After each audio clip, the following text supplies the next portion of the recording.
দশমের মধ্যে অবস্থান করতেছি। জিলহজ মাসের প্রথম 10টা দিনের মধ্যে আজকে আমরা দ্বিতীয় দিনের মধ্যে রয়েছি। গতকাল 1 তারিখ চলে গিয়েছে, আজকে 2 তারিখ।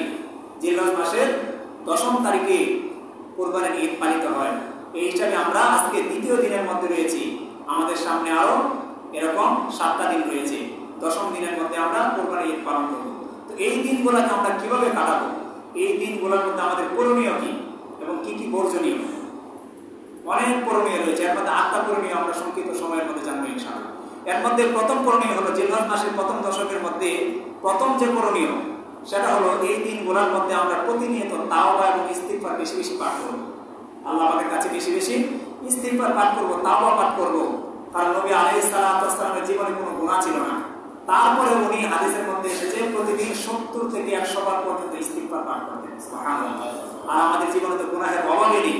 নবী ইস্তিগফার করার মাধ্যমে উম্মতকে বুঝিয়ে দিয়েছেন যে আমার গুনাহ না থাকার পরেও আমি এত পরিমাণ ইস্তিগফার করি, এত পরিমাণ 70 থেকে 100 বার পর্যন্ত দৈনিক প্রতিদিন, এমন না যে সপ্তাহে বা মাসে, প্রত্যেক দিন 70 থেকে 100 বার করে ইস্তিগফার করতেন। সুতরাং আমাদেরকে শিখিয়ে দিয়েছেন যে আমরাও যেন প্রতিনিয়ত ইস্তিগফার করি।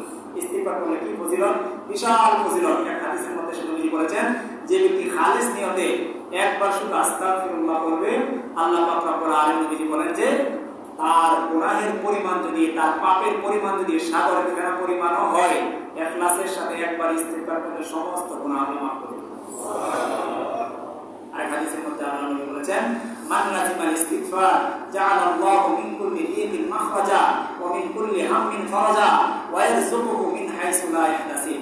তিনটা কথা নবী এখানে বলেছেন, যারা সর্বদা ইস্তিগফারের সাথে লেগে থাকবে, সর্বদা ইস্তিগফার করবে, আল্লাহ পাক রব্বুল আলামিন জাআলাল্লাহু মিন কুল্লি হাম্মিন ফারাজা, আল্লাহ তাআলা তার যে সমস্ত প্রয়োজন রয়েছে সমস্ত প্রয়োজনকে আল্লাহ তাআলা গায়েব থেকে মিটিয়ে দিবেন। সুবহানাল্লাহ।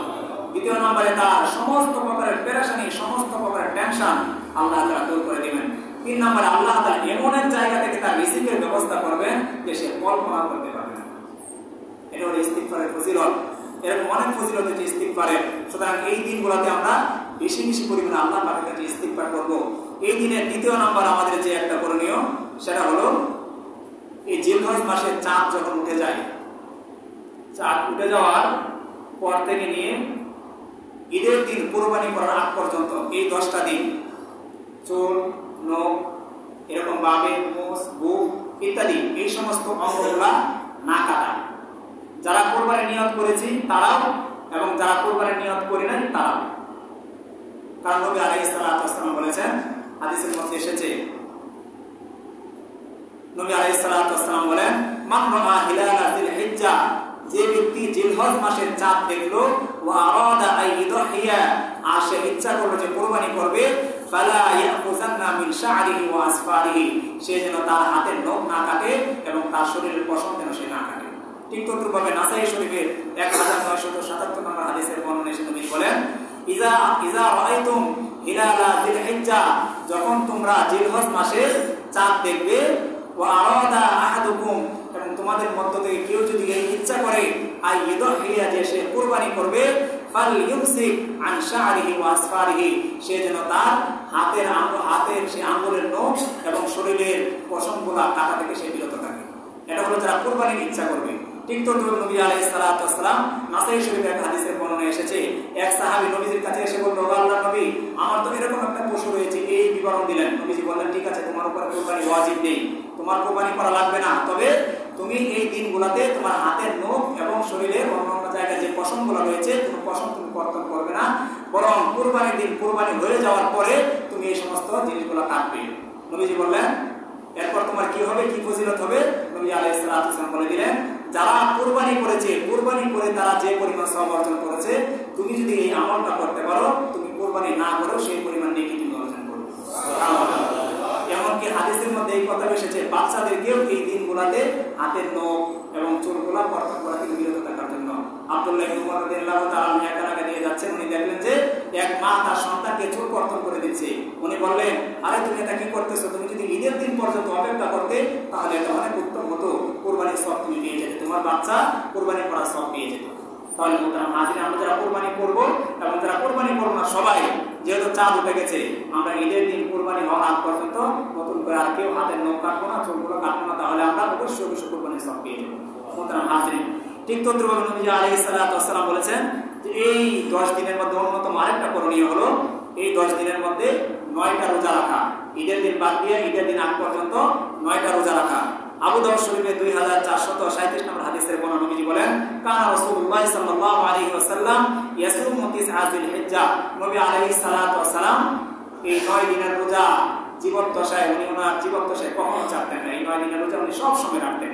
ঠিক তদ্রুপভাবে নাসাই শরীফে 2415 নম্বর হাদিসের বর্ণনা, খুব গুরুত্বপূর্ণ একটা হাদিস, সবাই আমল করব এবং মুখস্থ রাখার চেষ্টা করব। নবীজি বলেন যে ক্বালা রাসূলুল্লাহ সাল্লাল্লাহু আলাইহি ওয়াসাল্লাম আরবাউ লাম ইয়াকুন ইয়াদাউন্না নবী সাল্লাল্লাহু আলাইহি ওয়াসাল্লাম। নবীজি জীবনে 4টা কাজ কখনো ছাড়েন না। নবী আলাইহিস সালাতু ওয়াসসালাম ওনার জীবনে 4টা কাজ কখনো উনি পরিত্যাগ করেন নাই।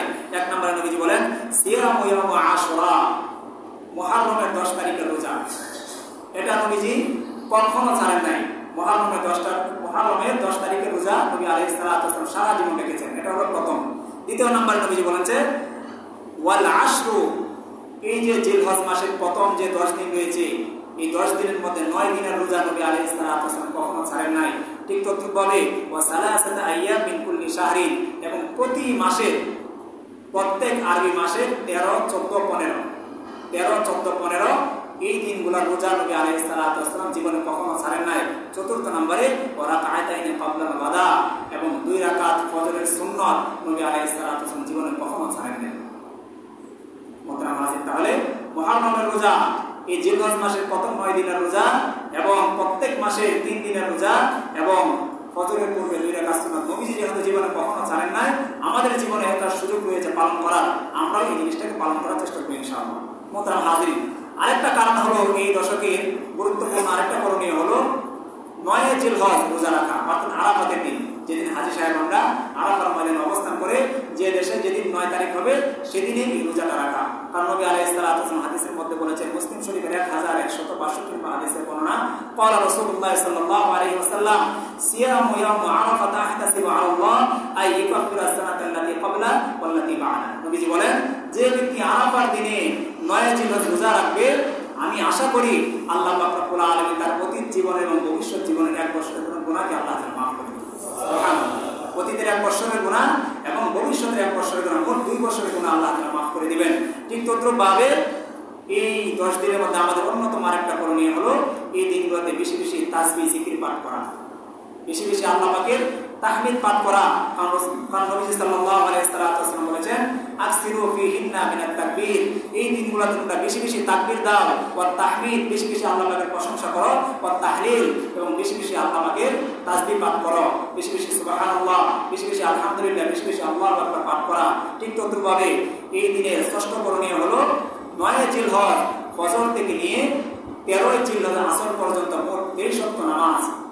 এই 23 ওয়াক্ত নামাজের পরে প্রত্যেক বালেগ পুরুষের উপরে একবার তাকবীর পাঠ করা, জোরে উচ্চ আওয়াজে ওয়াজিব, এবং মহিলাদের উপরে আস্তে একবার তাকবীরগুলো পাঠ করা ওয়াজিব। আল্লাহু আকবার, আল্লাহু আকবার, লা ইলাহা ইল্লাল্লাহ, আল্লাহু আকবার, আল্লাহু আকবার, ওয়ালিল্লাহিল হামদ। মুহতারাম হাজিরিন, এই দশকে আরেকটা করণীয় হলো এই 10 জিলহজ যাদের উপরে কুরবানি ওয়াজিব, কুরবানি করা, এবং সর্বশেষ 8 নম্বরে করণীয় হলো যাদের উপরে হজ ফরজ হয়েছে, হজটাকে পালন করে দেওয়া।